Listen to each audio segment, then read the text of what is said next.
سابق D G I S I فیض حمید کو 14 سال قید بامشقت کی سزا سنا دی گئی۔ آئی ایس پی آر کے مطابق فیض حمید پر سیاسی سرگرمیوں، آفیشل سیکرٹ ایکٹ کی خلاف ورزی، اختیارات اور سرکاری وسائل کے غلط استعمال اور لوگوں کو ناجائز نقصان پہنچانے کا الزام تھا۔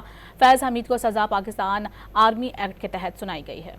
پاک فوج کے فیلڈ جنرل کورٹ مارشل نے سابق D G I S I فیض حمید کو 14 سال قید بامشقت کی سزا سنا دی۔ سابق لیفٹیننٹ جنرل فیض حمید کے خلاف 4 الزامات پر کارروائی کی گئی۔ ان میں فیض حمید پر سیاسی سرگرمیوں میں ملوث ہونے، آفیشل سیکرٹ ایکٹ کی خلاف ورزی، اختیارات اور سرکاری وسائل کا غلط استعمال اور بعض افراد کو ناجائز نقصان پہنچانا شامل ہیں۔ آئی ایس پی آر کے مطابق طویل اور جامع قانونی کارروائی کے بعد ملزم تمام الزامات میں قصوروار قرار پایا۔ فیلڈ جنرل کورٹ مارشل کا عمل 15 ماہ جاری رہا۔ تمام قانونی پہلوؤں کا جائزہ لینے کے بعد سزا سنائی گئی۔ عدالت کی جانب سے دی گئی سزا کا اطلاع 11 دسمبر 2025 سے شروع ہوگا۔ آئی ایس پی آر کے مطابق فیض حمید کو تمام قانونی حقوق اور دفاعی ٹیم فراہم کی گئی۔ مجرم کو فیصلے کے خلاف متعلقہ فورم پر اپیل کا حق حاصل ہے۔ فیض حمید کو 12 اگست 2024 کو تحویل میں لیا گیا اور فیلڈ جنرل کورٹ مارشل کی کارروائی شروع ہوئی۔ آئی ایس پی آر کے مطابق مجرم کے مخصوص معاملات میں سیاسی بے چینی اور بدامنی پھیلانے میں ملوث ہونے کی تحقیقات جاری ہیں۔ فیض حمید پر آرمی ایکٹ کی خلاف ورزی اور غلط رویے کے الزامات کی بنیاد پر مقدمہ بنایا گیا، جو ایک نجی ہاؤسنگ سوسائٹی کی شکایت پر مبنی تھا۔ مقدمہ نومبر 2023 میں سپریم کورٹ کے فیصلے کے بعد سامنے آیا۔ یہ مقدمہ پاکستان آرمی کی تاریخ کے سب سے نمایاں کورٹ مارشل کیسز میں سے ایک ہے۔ فیض حمید پہلے D G I S I ہیں جن کے خلاف کارروائی ہوئی۔ فیض حمید 17 جون 2019 سے 19 نومبر 2021 تک D G I S I رہے۔